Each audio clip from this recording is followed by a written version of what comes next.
Wastahili kuabudiwa Bwana Yesu. Ni wewe tu Bwana Yesu unastahili kuinuliwa katika maisha yetu. Tunakuabudu Yesu, tunainua jina lako. Fungua kinywa chako, muinue Yesu, muabudu Yesu. Ni kwa maana anastahili kuabudiwa. Mbele zake tunainama, tunaungama dhambi zetu, tunamuinamia huyu Yesu, maana ni mwaminifu katika nyumba zetu, katika kanisa lake, katika uponyaji. Tumemwona akiwa mwaminifu. Muinue huyu Yesu mpendwa, ungana pamoja nami ukamuinua huyu Yesu. Yesu tunakuinua, tunalitukuza jina lako Yesu. Tunasongea mbele zako, tunasema unaweza. Hakuna kama wewe Yesu.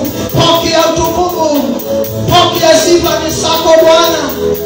Sina kustahili Bwana mchana wa leo. Oh, we thank you, bless your name Jesus. Kama siwe Yesu, ningekuwa wapi mimi? Kama siwe Yesu, ningekuwa wapi mimi? Umejawa na neema na rehema tele. Umejawa na neema na rehema tele. Kama siwe wewe, ningekuwa wapi mimi? Kama siyo wewe, ningekuwa wapi mimi? Umejawa na neema na rehema tele. Umejawa na neema na rehema tele. Kama siyo wewe, ningekuwa wapi mimi? Kama siyo wewe, ningekuwa wapi mimi? Umejawa na neema na rehema tele. Umejawa na neema na rehema tele. Kama siyo wewe, ningekuwa wapi mimi? Kama siyo wewe, ningekuwa wapi mimi? Umejawa na neema na rehema tele. Umejawa na neema na rehema tele. Umejawa na neema na rehema tele. Umejawa na neema na rehema tele. Umejawa na neema na rehema tele. Kama siyo wewe, ningekuwa wapi mimi? Kifo chako msalabani, ningekuwa wapi mimi? Damu hiyo uliyomwaga, ningekuwa wapi mimi? Matele walokutelea, ningekuwa wapi mimi? Msalaba uliobeba, ningekuwa wapi mimi? Damu hiyo uliyomwaga, ningekuwa wapi mimi? Umejawa na neema na rehema tele.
Damu ya Yesu iliyomwagika inaweza mambo yote. Damu ya Yesu ya Kalvari inaweza mambo yote. Damu ya Yesu iliyomwagika inaweza mambo yote. Sema damu ya Yesu ya Agano Jipya inaweza mambo yote. Damu ya Yesu iliyomwagika inaweza mambo yote. Damu ya Yesu si kama ya ng'ombe inaweza mambo yote. Damu ya Yesu iliyomwagika inaweza mambo yote. Wewe sauti yako mwambie Bwana ni asante kwa damu ya Kalvari. Mwambie ni asante kwa sababu wewe. Mwambie ni asante wewe. Mwambie Baba kutumisha. Ninakushukuru ni kwa ajili ya damu yako. Bwana ninakushukuru ni kwa ajili ya damu yako. Bwana ninakuabudu. Ninakuinua Yesu. Ni wewe unaweza Baba. Hakuna mwingine kama wewe. Ninakuwa jina lako Yesu. Nabariki jina lako Yesu. Nikasema unaweza. Si wewe unayeweza mambo yote. Kupitia damu yako Bwana. Kupitia damu yako. Tumepata uponyaji. Kupitia damu yako. Tumepata nguvu mpya. Kupitia damu yako. Tumehesabiwa haki. Bwana tunasema ni asante kwa ajili ya damu yako. Ile katika imani. Bwana tunakushukuru Mungu wetu. Tunakuinua Bwana. Tunasema unaweza. Hakuna kama wewe Bwana. Uinuliwe zaidi Bwana. Uinuliwe. Ndio wapinuliwe Yesu. Tunakuinua Yesu. Tunakuinua Yesu. Tunainua jina lako. Tunabariki jina lako. Tunasema unaweza. Hakuna kama wewe Yesu. Tunainua jina lako. Tunabariki jina lako. Jina lako ni jina iliyo juu ya majina yote. Baba tunasema ni asante kwa ajili ya kutupa jina iliyo na ukombozi. Jina lenye mamlaka. Jina lenye nguvu. Jina lenye msaada. Bwana tunakimbilia kwako Yesu Kristo. Msaada wako Yesu. Tunasema unaweza. Unaweza mambo yote. Unaweza Bwana. Unastahili kuabudiwa. Tunakuabudu pekee. Tunakuabudu Yesu. Si wewe tunakuabudu. Wewe tunakuinua. Ni wewe tunakuenzi. Tunasema uinuliwe katika jina lako. Uinuliwe katika kila. Uinuliwe Amerika. Uinuliwe Europeans. Uinuliwe kila mahali. Katika jina la Yesu. Uinuliwe kwetu. Uinuliwe katika Mungu. Uinuliwe Kikuya. Uinuliwe Bwana. Wakainuka. Wakainuliwe kwa yule. Wakainuliwe kila katika jina la Yesu. Tunainua jina lako. Jina lako ni la kweli. Jina lako ni la kweli. Tunaheshimu jina lako. Tunasema wewe hakuna kama wewe Bwana. Wasikuambiwa ni wewe mtakatifu. Hakuna mwingine kama wewe. Ni wewe tunakuinamia. Ni wewe unastahili Bwana. Asante Yesu. Thank you Jesus. Thank you Father. We worship your name. We lift your name Jesus. Oh hallelujah. Thank you Father. We magnify your name Jesus. You are the dear Father. Iba Sandoro Bonseka. Iba Kantara Bonseka. Wastahili Bwana majeshi. Wastahili kuinuliwa Yesu. Lisandoro Bonseka. Iwa wetu Bwana. There is none like you Father. We magnify your name Jesus. Jokoro Bonseka. Your name is above all name Jesus. The Lord our Father. You are our victory dear Father.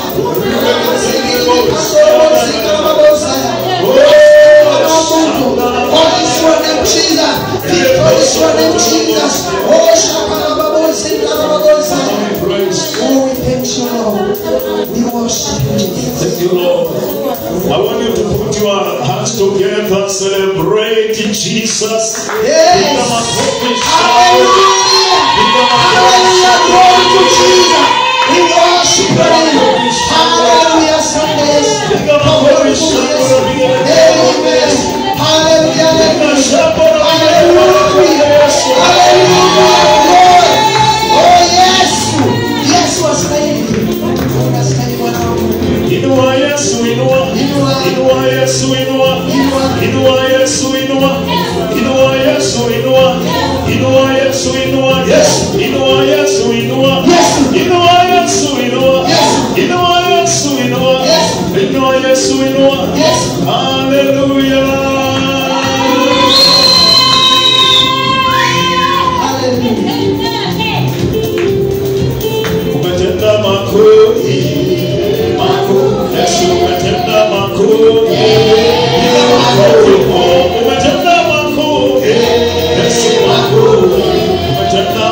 makuu. Yesu makuu. Bwana umetenda makuu. Yesu makuu. Leo umetenda makuu. Yesu makuu. Jana umetenda makuu. Yesu makuu. Yesu umetenda makuu. Yesu makuu. Yesu umetenda makuu. Yesu makuu. Unatenda makuu. Yesu makuu. Unatenda makuu. Yesu makuu. Unatenda makuu. Yesu makuu. Shangwe na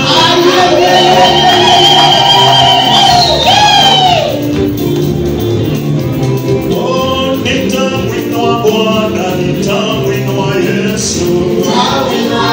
Inua Yesu. Oh, nitamwinua Bwana, nitamwinua Yesu. Leo nitamwinua Bwana, nitamwinua Yesu. Leo nitamwinua Bwana, nitamwinua Yesu. Sasa ninamwinua Yesu, ninamwinua Bwana. Sasa ninamwinua Bwana, nitamwinua Yesu. Oh, nitamtukuza Bwana, nitamwinua Yesu. Bwana inua Yesu, nitamwinua Bwana. Oh, nitamchezea Bwana, nitamchezea Yesu. Ametenda makuu. Yesu ametenda makuu. Yesu makuu. Baba ametenda makuu. Yesu makuu. Ametenda makuu. Yesu makuu. Wako ametenda makuu. Yesu makuu. Ametenda makuu. Yesu makuu. Inua ametenda makuu. Yesu makuu. Sasa ametenda makuu.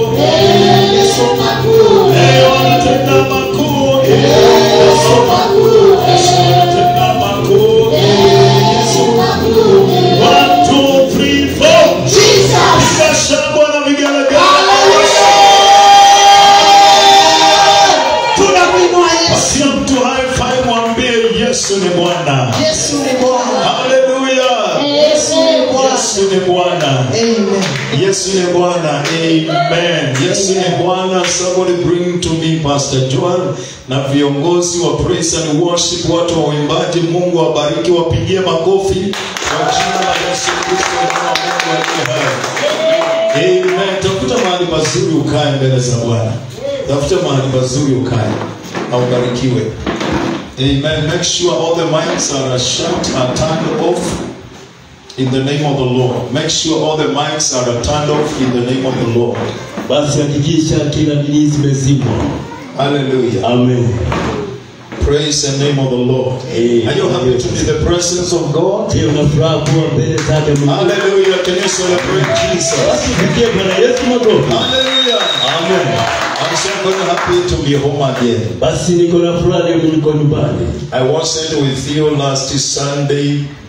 Last Sunday. Sikuwa pamoja nani wiki iliyopita I Sunday. traveled and I saw the power of God. Nitembea na kuweza kuona nguvu zake Mungu. And the Lord has forever been faithful. Mungu amekuwa kweli mwaminifu kwetu. Hallelujah. Amen. God has been faithful. Mungu amekuwa mwaminifu. God has been very faithful. Mungu amekuwa mwaminifu. Always faithful. Mtu anipe iPad. Amuelewe science. Hallelujah. Mutinda leta ile sana. Hallelujah. Ile tablet ya. Praise the name of the Lord. Amen. Bwana Yesu asifiwe. Amen. Amen. Ametenda makuu where I was. Ametenda makubwa kule ambako nilikuwa. I have a testimony also from Karatina. Kuna ushuhuda kutoka huko Karatina. Someone that was dying and could not breathe. Mtu ambaye alikuwa pumui, alikuwa anakufa. And was being booked for, what we call admission. basi akawa ametayarishwa kwa ajili ya kuadmitiwa. I was already cancelled that admission when I was told. Sasa hiyo nikakatakata, nikasema hata aenda kumwona Went to Karatina General Hospital. She could not be admitted because I had cancelled. Alikuwa nimekata, basi alipoenda hapa hakuweza kukupokelewa. Was not admitted at the Karatina General Hospital. Hakuweza kulazwa huko kwa hospitali Kalala. When they went to a private hospital, she could not be admitted because I had cancelled. Alipoenda basi katika hospitali ambayo ni private, angeweza kubaliwa tena kwa sababu ilikuwa imekataliwa. I asked Jesus not to have people admitted. Sasa nikamwambia Yesu asikubali watu wakaweza kulazwa hospitali. And the Lord God healed that person permanently. I believe. Basi na Mungu akamponya kabisa na naamini ya kwamba atakuwa mgonjwa tena. That's a very true testimony. Sasa hiyo basi ni ushuhuda wa kweli. That the blockage of the chest died from its roots. Basi na hata ikamolewa na mizizi yake. Has not ever have any other problems of breathing again. Sasa hakuwa na hizo ishara za kufumua. Jesus knows to open and unblock even the alveoli of our lungs when there are problems. Yesu anajua tena kufungua yale mashimo ya mapafu yetu. Asante. Without an operation, basi hata kusiwe na operation. It was a week of strong battles. Ilikuwa ni wiki ya vita ambazo zilikuwa ni kali. The Lord God won them all for us. Lakini Bwana akatushindania kwa zote. I'm also standing here very whole and very perfect and very healed. Basi ndio tumesimama hapa tukiwa tumeponywa, tukiwa tuko tayari kuhubiri Injili. And we give God all the glory. Sasa tunapea Bwana utukufu wote. Thank you for everyone that is visiting with us for the first time today. Asante kwa wageni wetu ambao ni mara yako ya kwanza kuwa mahali kanisani hapa. Our sister, God bless you. From today, you stand here and worship because it's the Lord who said, not me. Dada yetu unaambiwa kwamba kila Jumapili unasimama hapa unaabudu pamoja na wengine. Our church is funny sometimes. Na kanisa letu na kusangasha wakati mwingine. We move with the wind, and the wind is the Holy Spirit. Tunatembea na uwepo na uwingu kwa sababu ni Roho Mtakatifu. That's why everyone is free to stand at the altar and worship, even our friends. It's not that we have disregarded. Sio ya kwamba tumewapuuza. Asante sana kwa kuja hapa mbele na kuabudu. Kanisa letu liko huko sana. It's a great church. It's an internationally based service because the world is watching. Lakini sasa leo tunahubiri tukiwa ulimwengu unatutazama. I want us to be men and women full of wisdom. Taka tukaweze kuwa wanaume wanawake ambao wamejazwa na hekima. How to do things perfectly in the presence of God and in the presence of the world. Wakiwa wanatenda vitu kwa haki wakiwa katika nyumba ya Bwana. Hallelujah. Amen. Thank you, sister. You came when I was not there. Asante dada, ulikuja wakati nilipokuwa siko. And I welcome you too. Na sana ukaribisha tena na tena. Today is a great Sunday, and you know it's one of the services I treasure and love most. Basi ni Jumapili nyingine ambayo naenzi katika maisha yangu. It's a service that I love with all my heart. Sasa ni ibada ambayo naipenda na maisha yangu. The first service of the week. Basi ndio ibada ya kwanza ya mwaka of the month. Hallelujah. Amen. We are in the month of October. Tuko katika mwezi wa Oktoba. Praise the name of the Lord. Bwana Yesu asifiwe. Hallelujah. Amen. And I don't want us to postpone like we did last month. Sitaki tukaweze kupeleka mbele kama tulivyofanya wiki iliyopita. Because except we eat of his flesh and drink of his blood. Kwa sababu tusipokula nyama yake na kunywa damu ya Yesu, we have no life. Hatuna uzima. But blessed be God. Lakini Bwana Mungu atukuzwe. That the blood and the flesh is available to us. Kwa sababu damu na nyama zimekuwa karibu nasi. Appreciate Jesus for that. Sasa Bwana tumpelekee Bwana Yesu sifa. In our church it doesn't matter whether you are coming on the first day. Basi Jumapili katika ibada yetu haimaanishi hata kama ukua umekuja. It doesn't matter whether you are a child. Hata kama wewe ni mtoto. As long as you are not more than 12 years. Asiwewe ukiwa uko na miaka zaidi ya 12. If you go beyond 12, we pray for you first before you partake.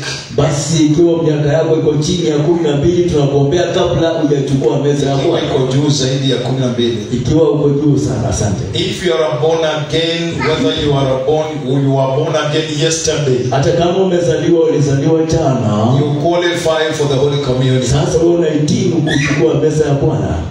Hello. There are no more other conditions. Hakuna sheria nyingi ambazo tumeweka. Either to be a child under 12 years, you qualify. Hata ukiwa mtoto na wewe miaka 12 wewe Over unahitimu. 14 going up, over 12 going up, and you are born again, you qualify. Sasa miaka 14 kwenda juu, basi wewe unahitimu kula meza ya If Bwana. you get born again right now, you qualify. Hata kama umezaliwa leo umeingia katika ufalme You wa get Mungu. born again a minute before the partaking, you qualify. Hata kama ni dakika moja na basi ukaokoka, wewe unahitimu kuchukua meza ya But Bwana. in the religion, we were taught differently. Lakini katika dini tuliambiwa pengine We had to have a baptismal card. lazima kwanza ukuwe na ile kadi ya ubatizo. You had to have your name written and registered with the padre. Basi ukawa umeandikishwa jina lako na yule mkubwa wa kanisa. But here we want to know your name is just registered in heaven. Lakini hapa tunataka kujua tu jina lako limeandikwa katika kitabu cha uzima wa We milele. don't care for how many years you've been in the Lord or how short time you've been saved. Hatujali ni mwaka gani na miaka mingapi ambao umekaa katika Kristo Yesu. Because God told Moses, Kwa sababu Mungu akamwambia all Musa, those people that are of the Israeli origin, wale ambao ni Waisraeli wa kiasili, and all the servants that have been bought by your price, by money, na hata wale wafanyakazi ambao umewanunua kwa ajili ya kutumia all pesa, those that are circumcised, hata wale ambao tayari wametahiri, qualify.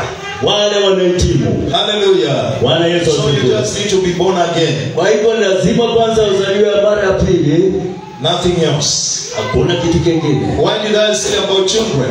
Basi kwa nini nikasema kwa ajili ya watoto? The kingdom of God belongs to the children, to the little ones. Basi ufalme wa Mungu ni wa watoto wadogo. Jesus said, do not forbid the little ones from coming to me. Yesu akasema msiwazuie watoto wanapokuja kwangu. For the kingdom of heaven is theirs. Kwa sababu ufalme wa Mungu ni They wao. don't know sin, so they expressly belong to the kingdom as long as they are children. Basi hawa hawajui dhambi, kwa hivyo wanaenda mara moja mbinguni. You that follow religion, tell me, Nyinyi wote ambao mnafuata dini, who told niambie you to kabisa, deny children the Holy Communion? nani aliwaapia uwasema watoto Where is it in the Bible?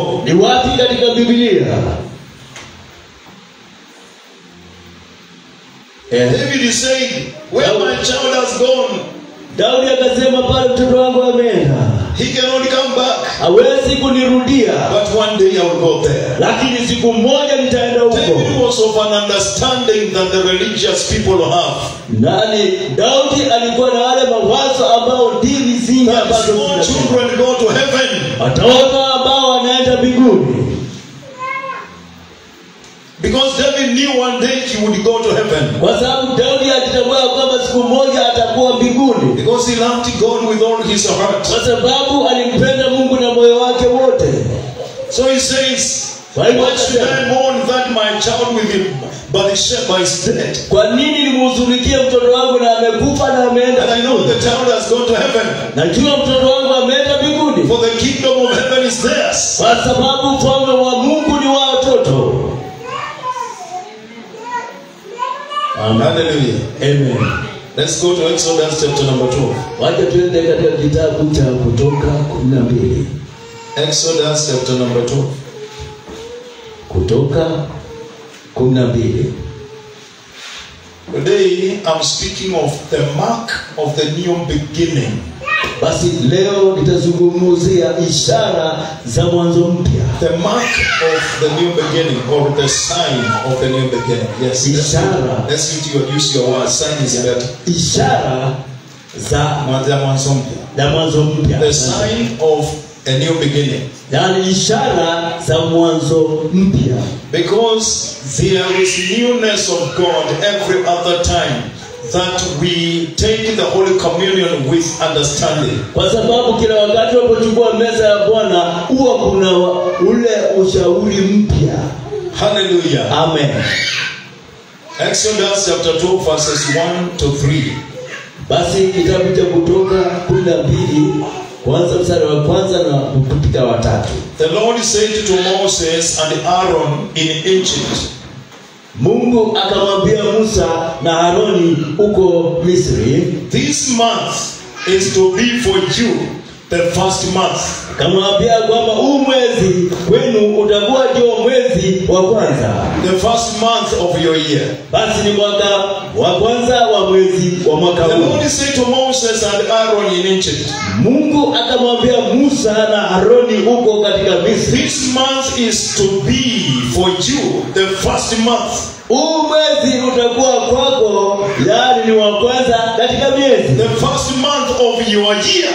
Yaani mwezi wa kwanza katika mwaka. In other words, God is speaking to both Moses and Aaron. Kwa njia nyingine Mungu akawa anazungumza na Haroni. He is bringing a new understanding to them. Akaleta ufunuo wa mawazo He is mapya. bringing a new revelation to them. Akaleta ufunuo mpya kwa wao. Because for all this time, their calendar has been different. Kwa sababu kutoka wakati huo basi kalenda yao ilikuwa nyingine I know imebadilishwa. if you and I were like Moses and Aaron, Najua kama wewe na mimi tumekuwa kama Haroni na Musa, we without a doubt would have been surprised. tungekuwa watu wa kushangaa. It's like now I come and we know today is the 5th day of October. Basi nikiingia kwamba leo ni kama ni Oktoba tarehe And we 5. know the year is 2025. Na tunajua kwamba mwaka And you know you've been counting your years of birth. na sasa umekuwa ukihesabu miaka yako ya kuzaliwa. That is surprising and I come and stand before you. Basi utashangaa utakaposimama mbele zangu. When I say to you, Church of Jesus Na Ambassador, nikisema nyinyi kanisa ya Jesus Ambassador, listen, from today I'm changing things amongst you. sikizeni basi itabadilisha mambo katikati yenu. You are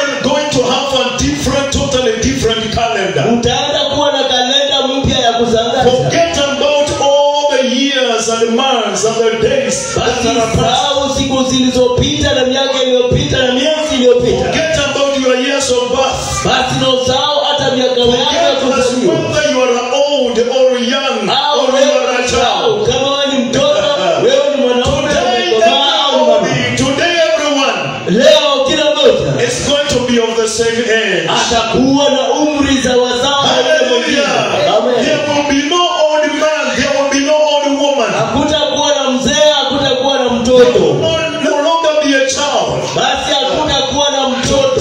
Today and now. Leo na sasa. Every one of you is going to be an equal of the other. Kila mmoja atakuwa na yeye wale wengine ni sambamba. We are all going to be born today. Sasa leo sisi sote tutaanza We kuzaliwa are going mara to moja. count our calendar today and now. Tutaanza kuhesabu kalenda yetu siku ya So leo na sasa. today, Kwa hivyo leo na leo, this shall be your new month. hii basi ute umekuwa ni mwezi mpya kwako. And this is going to be your new year, your first year. Basi utakuwa ni mwaka wako wa kwanza. In other words, Moses, Kwa njia in the nyingine wisdom Musa of God, anatumia hekima yake in the Mungu. revelation of God, Ana katika kufunguliwa na Mungu. God is telling Moses to tell the people of Israel, Mungu akamwambia Musa aambie wana wa it Israeli. doesn't matter the things you've been going through in the past. Haijalishi mambo ambayo yalikuwa ni hapo ambayo It yalikuwa doesn't yanaendelea. matter the pains you've been going through. Hata mahali ambayo umeyapitia. It doesn't matter the report of the doctor.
well. dunia wangeweza kuhesabu kalenda yao But kulingana na kalenda everything hii. from today Lakini kuanzia is leo going to be new in your life. hii itaenda kuwa jipya maishani mwako. Hallelujah. Amen. I make each and every one of you equal. Nataka kila mmoja akaweze kujiona amefanana na ule mwingine. There is no smaller. Hakuna mkubwa, hakuna mdogo. There is no rich and there is no Hakuna power. tajiri, hakuna masikini. Today Leo is going to be your new month. huu ni mwezi And it's wako wa going to be kwanza. your new year. Sasa itakuwa ni mwaka wako. Things are coming to your life differently. Basi vitu vitakuja maishani You are mwako going to tofauti. be differently from others. Basi utakuwa kivingine, wewe ni tofauti na wengine. And I will tell you why. Nakwambia kwa nini. Because verse number 3. Basi mstari namba Tell the whole community of Israel that on the 10th day of this month, basi uwaambie watu wote wa Israeli wachukue siku ya 10 ya mwezi. each man is to take a lamb for his family. Kila mwezi ni uchukue mwanakondoo kwa ajili ya familia yako. Every family is going to take a lamb for his family. Kila familia watachukua kondoo kwa ajili ya One for each household. moja kwa kila nyumba, Because of the Lamb of God, Jesus. kwa sababu ya mwanakondoo Yesu. The lamb is a shadow of the true lamb that was to come, Jesus. Hizo kondoo zilikuwa ni kivuli cha Yesu Kristo What do we atakaporudi. find in the lamb? Basi ni wapi tutapata What do mwanakondoo? we find in the lamb? Tunapata nini katika mwanakondoo? Tunapata nini katika mwanakondoo? There is flesh and there is blood in the lamb. Kuna damu, kuna nyama katika kondoo. And because of the blood and of the flesh, Na kwa sababu ya damu na nyama, God is declaring everything to be new. sasa Yesu anasema kila kitu kiwe kipya. You begin to walk in a new way. Sasa wewe unaanza kutembea katika upya wa maisha. Don't you remember again about your poverty and about your sickness. Usifikirie magonjwa yako na kule kushindwa ambao Everything is going to be new. kila kitu kitaenda kuwa kipya.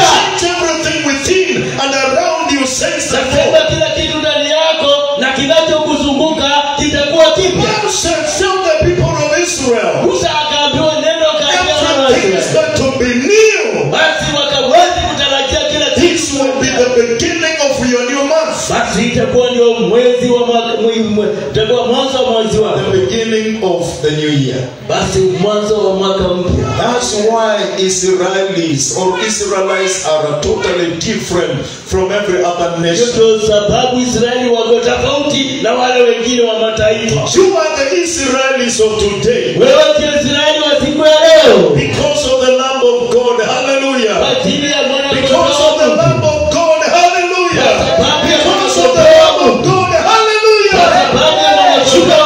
Hallelujah. You and I are new. Wewe na mimi tuko wapya. Give Jesus a very good hand clap. Wewe patie Bwana Yesu Give makofi. Jesus a very good hand clap. Wewe patie Bwana Yesu makofi. Take a lamb, each and every one of you. Chukua kondoo kila moja.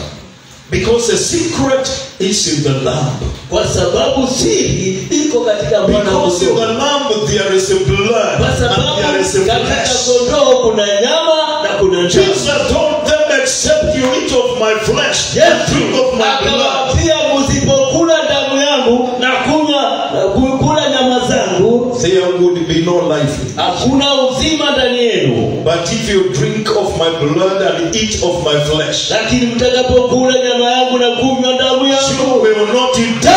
hamtakufa. You will not die. Hamtakufa. You will not die. Hamtakufa. But even if you die, Lakini hata ukifa, if the devil tries to reverse my words and you die, na mistakenly, hata kama shetani atarudisha maneno yangu nyuma na ukufe, Jesus says you will even live again. akasema Here mtaishi. is a new beginning where the lamb becomes the sign. Basi ndio mwanzo mpya ambao ishara ni mwanakondoo.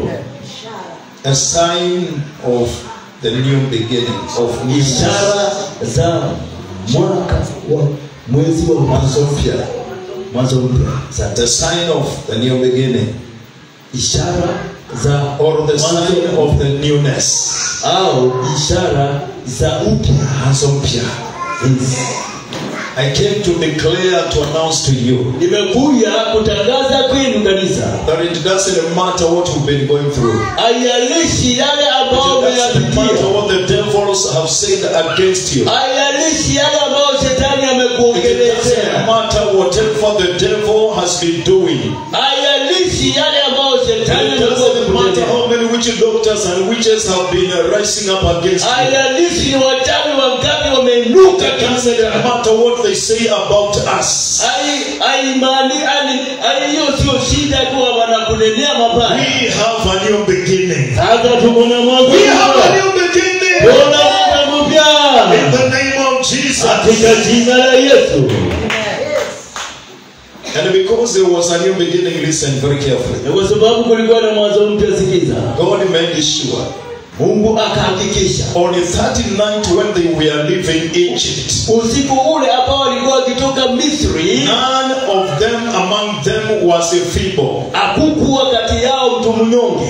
There was no one that was a poor. Hakuna hata katikati yao alikuwa ni mtu I am ambaye always hearing the voice of Jehovah speaking to the church. nimekuwa nikisikia na kizimuani sauti ya Mungu That the akiongea. time has come for every child of God. Ya kwamba wakati umefikia kwa wana wa Mungu Declaration of a new beginning. ili wakaweze kutambua majina There mapya. will be a sign in your life of new beginning. Na kutakuwa na ishara maishani mwako. The Bible says in Psalm 105, Biblia inasema katika Zaburi 125 verse number 37. na mstari wa On 37, that night after there was a declaration of a new beginning, usiku kwa sababu kulikuwa na tamko, God healed them all. Mungu akawapona He wote, healed them all. akawapona And none of wote, them was limping. na hakuna hata mmoja wao alikuwa anatetea. I was trying to imagine even those that had their legs cut off by the crocodiles of Nile. Nilikuwa nafikiria na wale ambao walikuwa wamekatwa miguu yao katika mto wa Nile, Even those they were given back their legs. hata wale walirudisha miguu yao. Amen. It doesn't matter what you lost. Haijalishi yale ambao It's a permanent thing. umepotea, Coming yale back. It is utasema coming back. It is coming back. inarudi. Amen. Ai, It is coming back. inakurudia. It doesn't matter the slavery for too long. Haijalishi umefungwa utumwa kwa miaka mingi. It doesn't matter how many bricks you have been making in Egypt. Haijalishi matupale magapi It umetengeneza. doesn't matter how many pyramids you've been building. Hata kama ni mijengo ya It doesn't matter how many years you have been unpaid for. na miaka ambao umefanya kazi na ulipwi, You are gonna be loaded with gold and basi silver. utakuwa umebebwa Hallelujah. na dhahabu na fedha.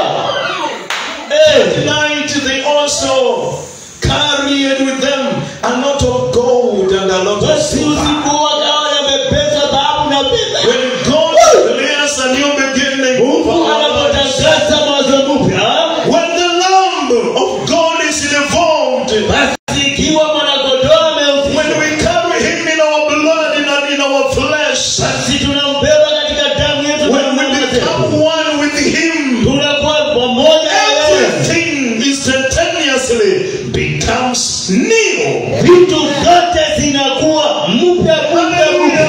Amen. 2 Corinthians chapter number Korintho 5. wa pili 5. 2 Corinthians chapter number 5. Korintho wa pili mlango wa 5 Verses 17 and 18. mstari ule wa 17 na 18. A declaration of new beginning. Basi ni utangazo mpya tunapoanza kuanza upya. Therefore, Kwa hivyo if anyone is in Christ, kama mmoja wenu ako ndani ya Kristo if Yesu, anyone is in the Lamb of God, kama kila mmoja ako katika damu ya mwanakondoo, if anyone is in the blood of Jesus and in his flesh, kama yoyote ako katika damu ya Yesu na nyama zake, he is the new creation. yeye ni kiumbe kipya. Therefore, if anyone is in Christ, Kwa hivyo kila mmoja akiwa ndani ya Yesu moyo, new creation has come. basi ameumbwa upya. And the old things are gone. Na mambo ya zamani yamepita. Everything has become new. Kila kitu maishani mwako kimekuwa kipya. Jesus, the Lamb of God, Yesu mwana kondoo wa Mungu, is a sign of the newness. ni ishara ya ule upya. It's a sign of the newness. Yeye ni ishara ya ule upya. As we practice in His holy doctrine of the Holy Communion, Basi tunapoendelea katika hii doctrine na mafundisho ya meza ya Bwana, pray to the Lord God of harvest. naomba kwa ajili ya Mungu wa mavuno, I pray to Jehovah Rapha. naomba kwa Jehova anayeponya, I pray to Jehovah Jireh, na Mungu ambaye is the provider. that it will please heaven beginning now, Sasa itapendeza mbingu kutoka leo, as God institutes new beginnings in our lives. kama vile Mungu ataanza kuanza upya maishani mwetu. There would be a sign of health and a sign of wealth. Kutakuwa na ishara ya utajiri, kutakuwa na ishara ya uponyaji, na tutainuka katika jina la Yesu.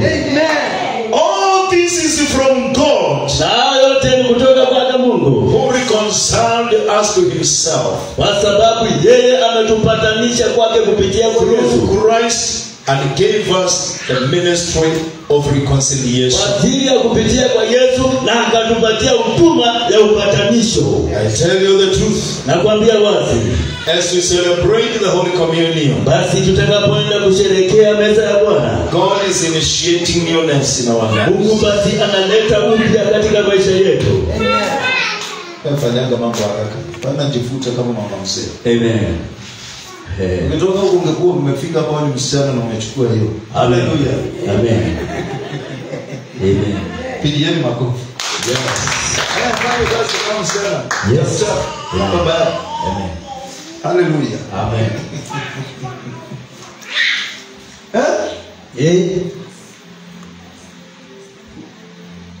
Are you seeing the truth I'm seeing? Sasa unaona ukweli ninapoona. You know the word of God is real and it's so powerful. Unajua neno la Mungu ni kweli na lina nguvu. And it begins to work the moment it begins to be revealed in our Na lives. sasa inapoanza kufanya kazi wakati imefunuliwa katika maisha There yetu. is something I've known. Kuna kitu nimejua. Every time God wanted to change things in your life for better, Ikiwa Mungu anataka kubadilisha maisha katika maisha yako, every time abadilishe He wanted kwako. to change things in my life for better, Ikiwa Mungu anataka kubadilisha mambo ya kuwa mazuri He kwako, just reveals Himself through the scripture. anajifunua kwako kupitia kwa maandiko. Because God and His word are one. Kwa sababu Mungu na neno lake, In the beginning there was the word, kwa sababu mwanzoni kulikuwa na and neno, the word was with God, na neno lilikuwa naye and Mungu, the word was God. na neno likawa ni Mungu mwenyewe. When He reveals Himself to us through His word, Basi anapojifunua kwetu kupitia kwa at neno that lake, time He does a new thing. basi lazima atende jambo mpya. Hallelujah. Amen. He does a new thing. This will be the beginning of your months and the beginning of your years. Akasema basi ni mwanzo wa mwezi wako na ni mwanzo wa mwaka Forget wako. about the past. Sasa sahau yaliyopita. Now that you have the lamb and you are eating the lamb and you are using its blood to smear on the lintels and the posts of your doors. Rafiki yangu wewe, katika safari yangu nitatembea na wewe, pamoja na wewe, pamoja na wewe, katika safari yangu nitatembea.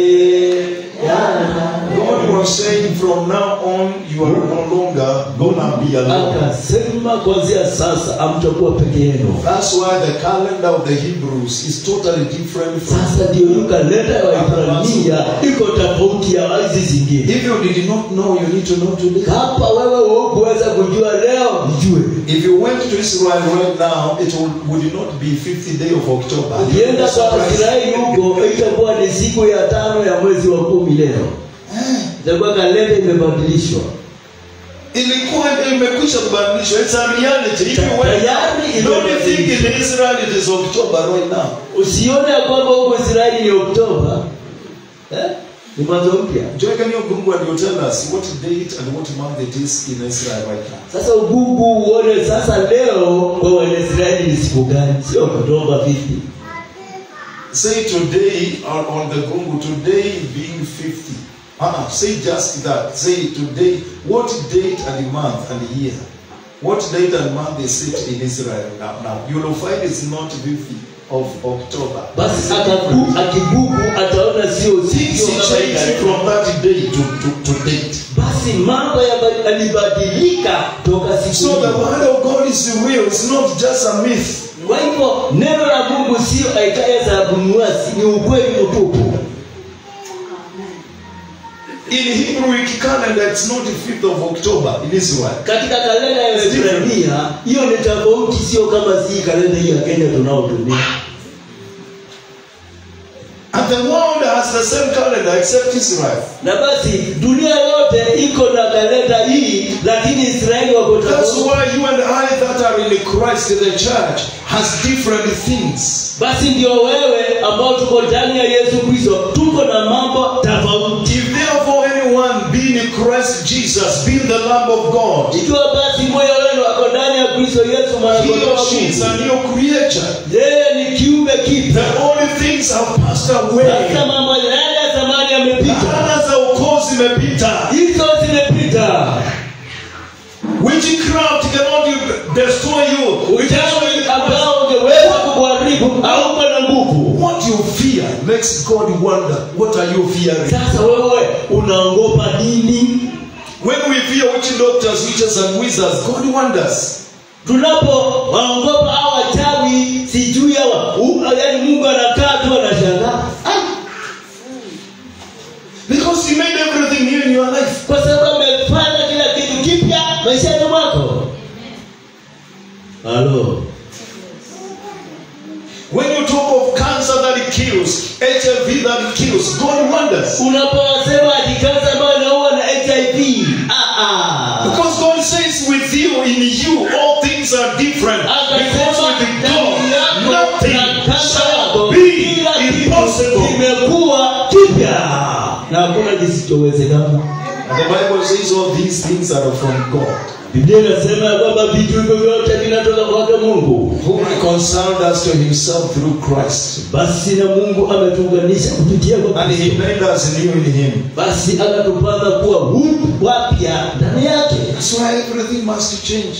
Ndio sababu kila kitu lazima hata allow the devil to tell you are too old to be married, you are too old to bear children, you are too old to marry.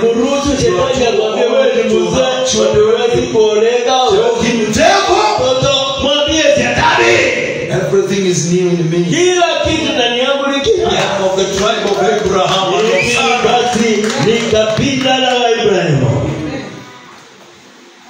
and my mother Sarah got a baby when I was 90. Satan, everything is new in me. I don't carry sicknesses, diseases, and infirmities. I will not carry barrenness. I will not carry rejection. I will not carry sicknesses. I will not carry diseases. I will not carry curses. Everything is new. I'm so glad that Jesus set me free.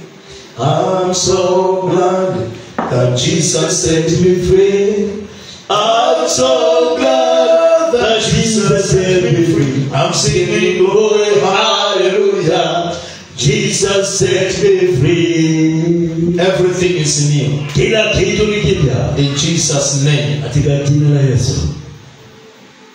Hallelujah. Haleluya. Can you stand on your 2 feet? Je, unaweza kusimama ndugu yako? Where there is the lamb, Mahali ambapo pana there mwana is the flesh and there is blood. pako na nyama, pako na damu. Yes. When you eat the flesh and you drink the blood, Tapokula mwili wa Yesu na damu ya Yesu, God will forever remember in heaven Mungu atakukumbuka milele mbinguni that He has initiated by a covenant, a new beginning. ya kwamba ameweka nadhiri na wewe. The things that seemingly were too hard Mambo ambayo yalikuwa yanaonekana ni magumu kwako will become so easy. atakuwa na rahisi, Because there is connection about the lamb. kwa sababu hapa kuna upatanisho kwa You damu. see everything new in your life. Sasa unaona kila kitu ni kipya maishani mwako. I'm speaking to some people whose things have been too hard. Naongea na watu ambao walikuwa wanaona mambo ni magumu. Majority of whom are following me, are my followers on my social media. Wale ambao wanatufuata kwa mtandao sana sana. Everything is going to be new. Sasa kila kitu kitaenda kuwa kipya. I want you from wherever you are to get something, just a piece of ugali, piece of chapati, Nataka piece of popote ulipo uchukue hata kama ni bread, piece of whatever you can be. mkate au kama ni ugali.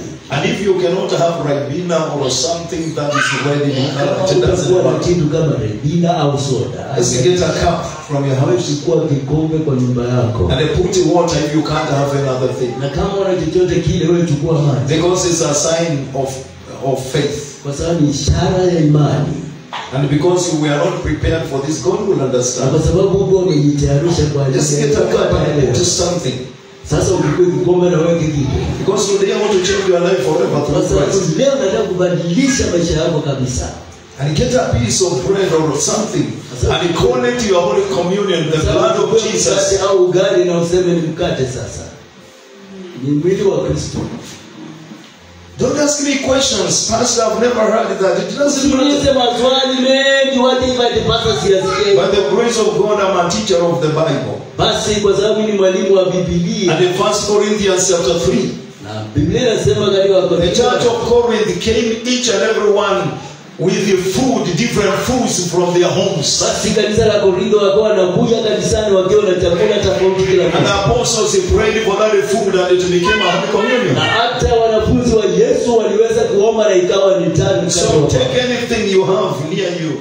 Kwa hivyo chukua chochote ulicho nacho kwa nyumba Take yako. that bread, take that piece of bread, take that biscuit, take Uchukue biskuti, chukue mkate, uchukue ugali. and take something into the cup. Na sasa uweke kitu kwa kikombe.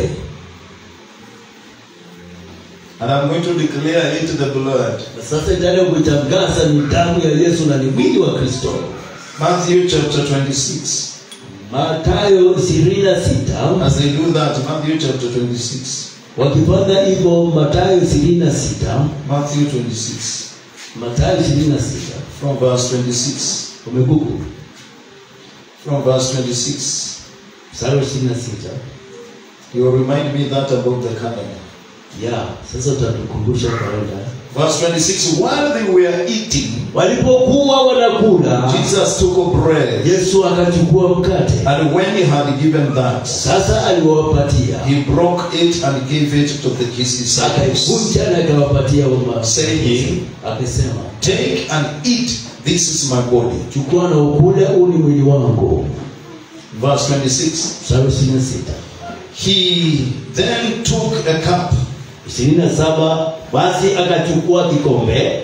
and when he had given thanks, Sasa he aliposhukuru gave it to them, saying, akawapatia akisema, drink from it, all of you. basi kunyweni kutoka kwa For kikombe, this is my blood of the new covenant, kwa sababu ni damu ya mwili wangu, which is poured out for many for the forgiveness of itamwagwa kwa wengi sins. kwa ajili ya ondoleo la dhambi zao. Hallelujah. Amen.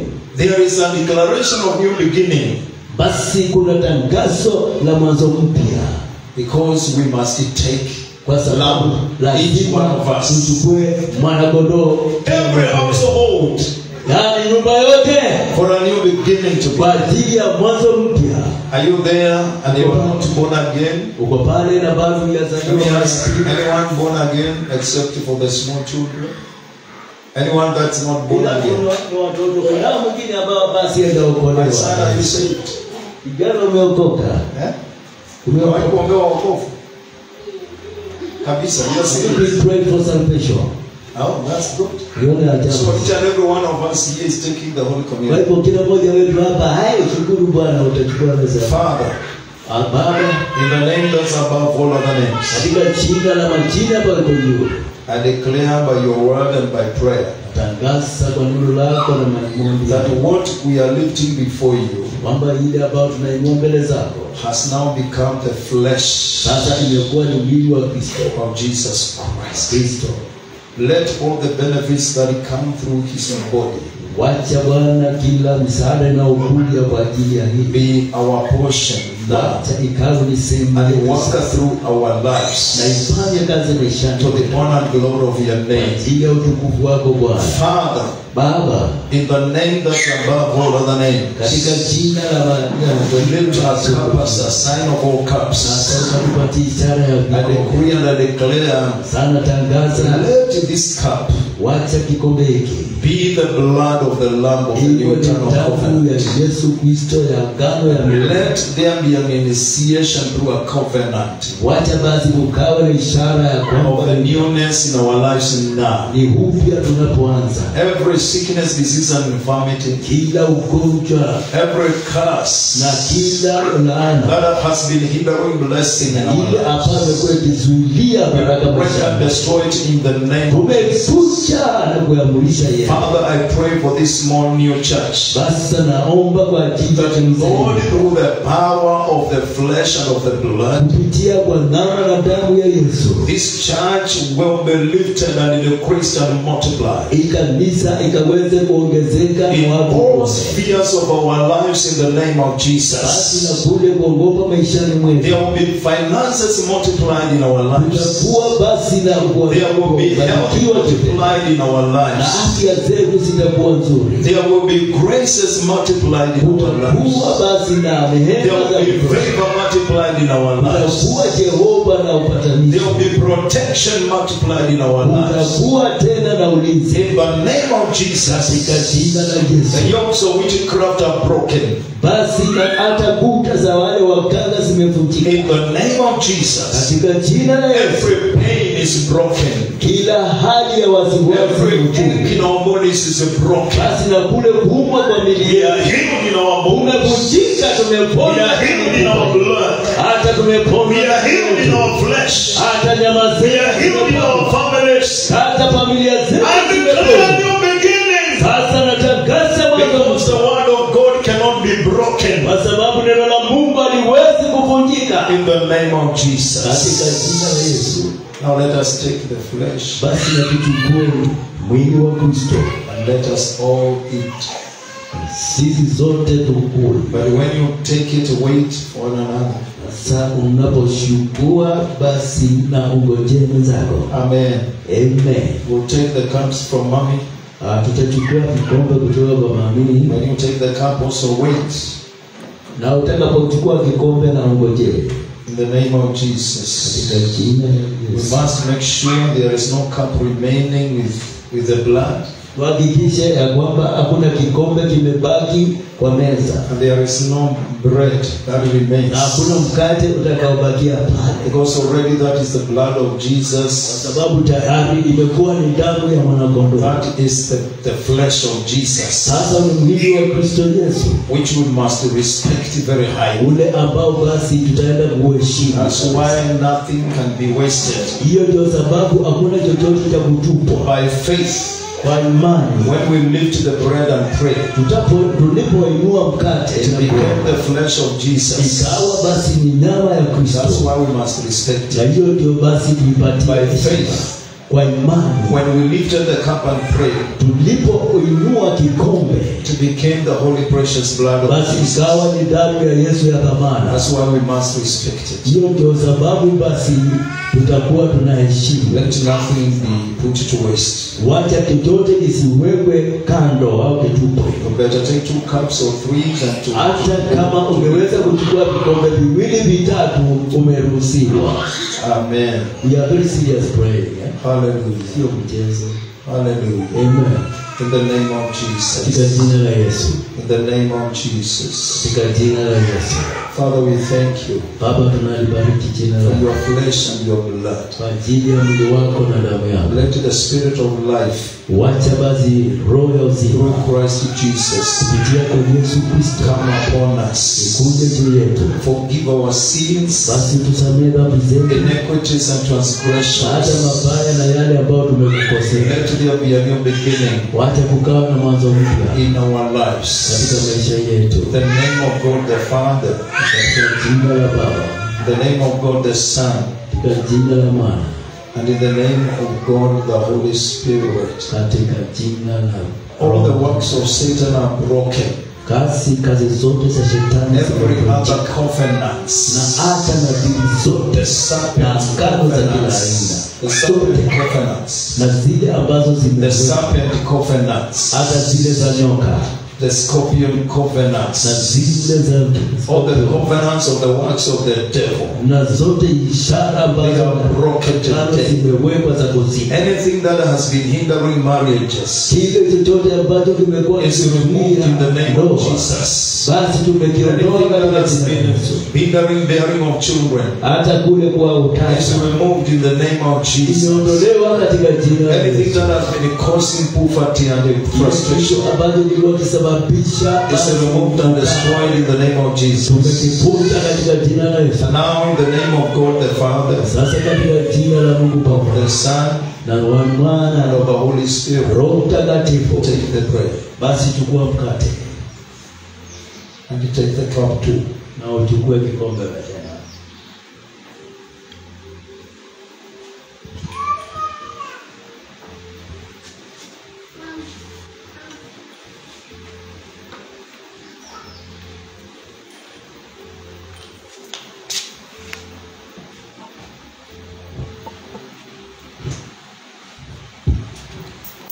Hallelujah. Amen. I want you to be in the presence of God. Sasa kuwe present Mungu.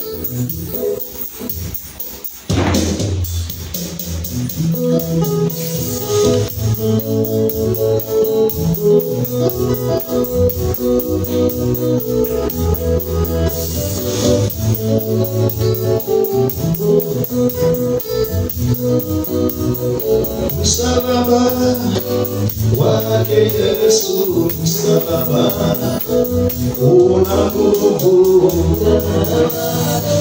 Wake Yesu, msalaba una nguvu. Msalaba wake Yesu, msalaba una nguvu.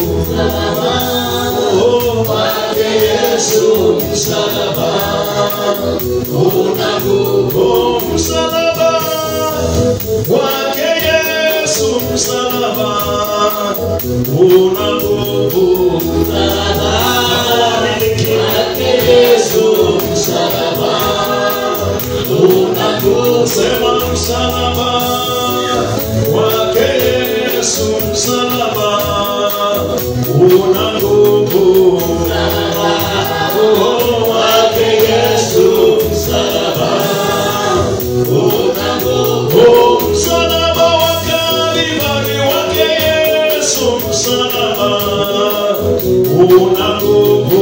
Msalaba wake Yesu, msalaba una nguvu. Sema msalaba wake unaponya. Msalaba una nguvu. Oh, wake Yesu, msalaba una nguvu. Unaondoa laana na magonjwa. Msalaba una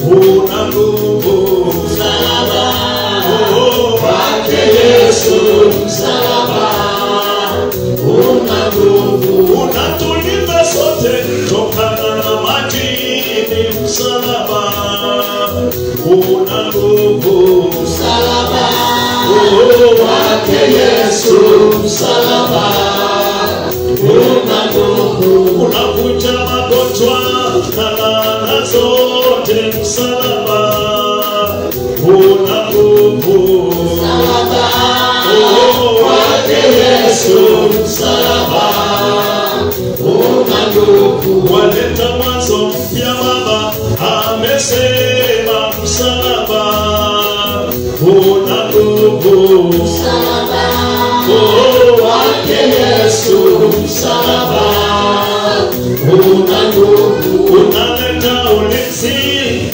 na baraka. Mwanzo mpya sasa tunatangaza. Msalaba wake Yesu, msalaba una nguvu. Tunatangaza mwanzo mpya wa Kalvari. Msalaba una nguvu. Msalaba wake Yesu, msalaba una nguvu. Ni mwanzo mpya sasa una nguvu. Msalaba wake Yesu. Msalaba wake Yesu, msalaba una nguvu. Hakuna kifo tena, tunatangaza. Msalaba una nguvu. Msalaba wake Yesu, msalaba una nguvu. Hautashindwa tena, inatangaza. Msalaba una nguvu. Msalaba wake Yesu, msalaba una nguvu. Inawezekana mama, ninakwambia ukweli, Mungu amekuleta kwa kanisa hii kwa sababu ya mwanzo mpya katika maisha yako. Anayajua yote unayoyapitia. Ananiambia nikutangazie mwanzo mpya katika maisha yako. In the name of Jesus. In the name of Jesus. Every yoke is broken. Every chain is broken. In the name of Jesus. Oh, msalaba wake Yesu, msalaba una nguvu. Msalaba wake Yesu, msalaba una nguvu. Msalaba wa mwanzo mpya. Msalaba una nguvu. Msalaba wake Yesu, msalaba una nguvu. Amesema niseme pamoja nanyi. Msalaba wa mwanzo mpya.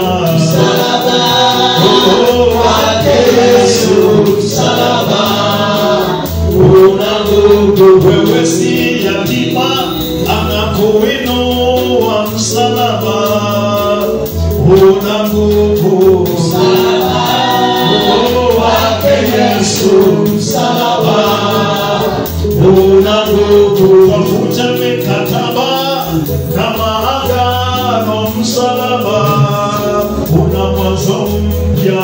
Msalaba wake Yesu, msalaba una nguvu. Kila pepo za kuzimu alama utakuja. Una nguvu. Msalaba Weka masaka. wake Yesu, Weka tamasaka. una nguvu. Kila mikataba na maagano yaliyowekwa ndani yako, mikataba ya nyoka na maagano, madhabahu zilizotolewa kinyume chako za nyoka, vunjika katika jina la Yesu. Vunjika katika jina la Yesu. Msalaba wake Yesu, msalaba una nguvu. Msalaba wake Yesu, msalaba una nguvu. Ni mwanzo mpya sasa una nguvu. Msalaba wake Yesu, msalaba una nguvu. Twakunja madhabahu ya nyoka, msalaba una nguvu. Msalaba wake Yesu, msalaba una nguvu. Mapepo yote ya shetani hayasimami, msalaba una nguvu. Msalaba wake Yesu, msalaba una nguvu. Msalaba wake Yesu, msalaba una nguvu. Msalaba wake Yesu, msalaba una nguvu. Tunang'oa kazi zote za shetani, msalaba wa uzima. Msalaba wake Yesu, msalaba. Wewe sio chombo cha shetani, wewe ni chombo cha Mungu. Natangaza mwanzo mpya. In the name of Jesus, in the name of Jesus, you will be a vessel of life and not of death. In the name of Jesus, natangaza mwanzo mpya. In the name of Jesus, oh msalaba wake Yesu, msalaba una nguvu. Msalaba wake Yesu, msalaba una nguvu. Nakutangazia leo mwanzo mpya, msalaba wa Yesu una nguvu. Msalaba wake Yesu, msalaba una nguvu. Msalaba wake Yesu, msalaba una nguvu. Msalaba wake Yesu, msalaba una nguvu. Umekuka bila kupigwa, wakalibari msalaba mwanzo mpya. Msalaba wake Yesu, msalaba una nguvu. Milango yako mama inafunguka, msalaba utashuhudia. Msalaba wake Yesu, msalaba una nguvu. Kila mikataba inakutika katika jina la Yesu. una nguvu. Tunainuka kinyume wake Yesu, tunainuka katika jina la Yesu. msalaba wake Yesu, msalaba una nguvu. Naweka neno hili, naweka neno msalaba. In the name of Jesus, msalaba wake Yesu, msalaba una nguvu. wake Yesu, msalaba una nguvu. Wa neema, Baba Mungu ni wa neema kubwa. Neema, Baba Mungu ni wa neema kubwa. Ni wa neema, Baba Mungu ni wa neema kubwa. Ni wa neema, Baba Mungu ni wa neema kubwa. Ni wa neema ya mwanzo mpya, ni wa neema, Baba Mungu ni wa neema, Baba yetu ni wa neema kubwa. Inua mikono yako mbele za Bwana. Lift up your hands before God. Mkono wako mbele zake Mungu. I want you to confess this from the very bottom of your heart. Nataka wewe ukakiri maneno yao kutoka kwa kinywa chako. And right after that declaration, Na basi tunapokuwa na mama takatifu, because I've already fulfilled what the Holy Spirit said I do with your lives today, kwa sababu Roho Mtakatifu nimeatimiza yale ambayo nimeahidi nifanye. we are going to declare a new beginning of our Basi lives. tutaanza kutangaza mwanzo mpya katika maisha yako. Lift up both your hands before the Basi Lord. inua mikono yako yote. Shout, Father, Baba, In the name of Jesus. in the name of Jesus. Shout again, Father. In the name of Jesus. In the name of Jesus, I declare, I declare, I confess I confess newness newness in my life. in my life. Newness. Newness. I am a new creature. I am a new creature. New things in my life. New things in my life. Blessings in my life. Blessings in my life. Favor in my life. Favor in my life. Protection in my life. Protection in my life. Healing in my life. Healing in my life. Fruitfulness in my life. Fruitfulness in my life. Increase in my life. Increase in my life. Family in my life. Family in my life. In the name of Jesus. In the name of Jesus. Wealth in my life. Wealth in the name of Wealth in my life. Wealth in my life. Riches in my life. Riches in my life. Health in my life. Health in my In life. the name of Jesus. In the name of I'm Jesus. more than a conqueror. Lord, but I I'm conquer. more than a conqueror. Lord, but I I conquer. am blessed. I am blessed. I am blessed. I am blessed. I will not die. I will not I die. will live. I will live. My enemies My enemies will fall before me. will fall before me. In the name of In Jesus. the name of Jesus. Jesus. Jesus. Lord. Lord, Prepare prepare a table a table for me for me before before all my enemies. all my In enemies. the name of Jesus. In the name of Jesus. My Father, My Father, pay for me pray for me all my debts. all my In days. the name of In Jesus. the name of I Jesus. refuse I refuse shame. shame. In the name of Jesus. In the name of I Jesus. refuse I to refuse be a tail. to be a tail. I am I am the head. the head. More More than a conqueror. than In the name of In Jesus. the name of I Jesus. arise. I I arise. arise I arise. from bottom. From bottom. I go up. I go up. I go higher. I go higher. In Jesus' name. In Jesus' I name. am in the new beginning. I am new It is beginning. my new season. It is my new It season. is my new month. It is my new It month. is my new It day. is my new It is day. my new month. It is my new It is month. my new year. It is my new In year. the name of In Jesus. the name of The Jesus. old is gone. The world is over. Ya kale yamepita. Shetani amepita. Mapya yamekuja. Mapya yamekuja. Kwa jina la Yesu. Jina la Yesu. Celebrate.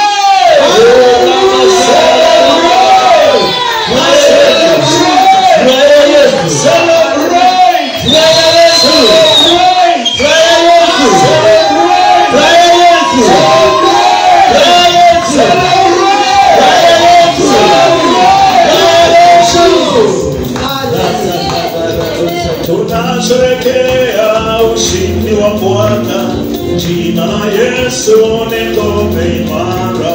Tunasherehekea ushindi wa Bwana, jina la Yesu ni ngome imara. Oh, tunasherehekea ushindi wa Bwana, jina la Yesu ni ngome imara. Tunasherehekea ushindi wa Bwana, jina la Yesu ni ngome imara. Oh, tunasherehekea uponyaji wa Bwana, jina la Yesu ni ngome imara. Tunasherehekea ushindi wa Bwana, jina la Yesu ni ngome imara. Oh, tunasherehekea kibali cha Bwana, la Yesu ni ngome imara.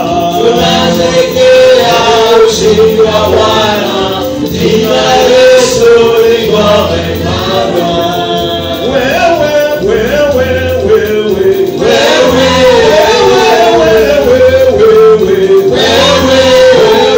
Mungu wa baraka, wewe Mungu wa uzima, kupata kapata baraka, kupata kapata ushindi, kupata kapata ndoa, kupata kapata watoto,